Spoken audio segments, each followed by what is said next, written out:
The picture of Megan Keeler holding on to her 3-year-old son as he sat atop the playground slide could have been on display in a professional photographer's studio. The happy expressions on both their faces were just perfect. The pink blossoms of a rhododendron bush behind them made the composition even more beautiful. Megan Keeler didn't even know the picture existed. She had no idea someone had recorded that moment with Josh in the kiddie park. That certain someone had taken the shot from a car across the street using a camera with a high-powered telephoto lens. He sat at his large, antique mahogany desk in front of the living room's bay windows, listening to some Bach from his CD collection. He sipped his Merlot and studied the picture. He'd developed the photo himself in the spacious closet under the stairs of his farmhouse.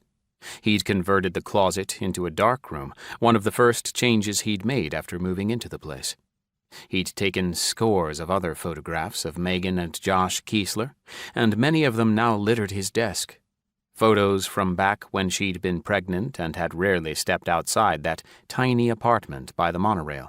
Shots of her with baby Josh strapped to her back, or her pushing him in a stroller, and pictures of Megan walking alone downtown.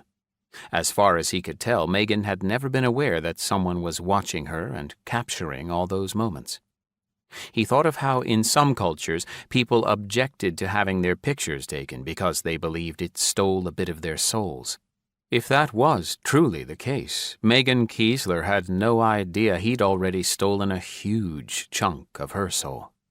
And he was just getting started on her.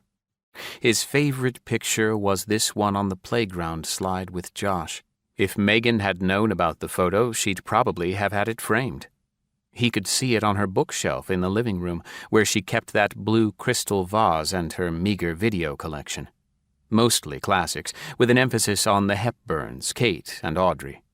Or maybe she would have had the picture on top of her bedroom dresser instead of the one of Josh on his first birthday. It was kind of a pitiful picture, really, the baby in the high chair with a befuddled gaze at a cake and its solitary candle, no other celebrant in the shot.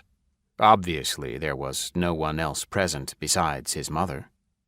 The last time the man had been in her bedroom, he'd stolen a pair of champagne-colored panties from the top drawer of that dresser. He wondered if Megan missed them. Probably no more than she'd missed the handkerchief, the tube of lipstick, scarlet dusk, and the black bra he'd pinched during his many undetected break-ins over the last 18 months.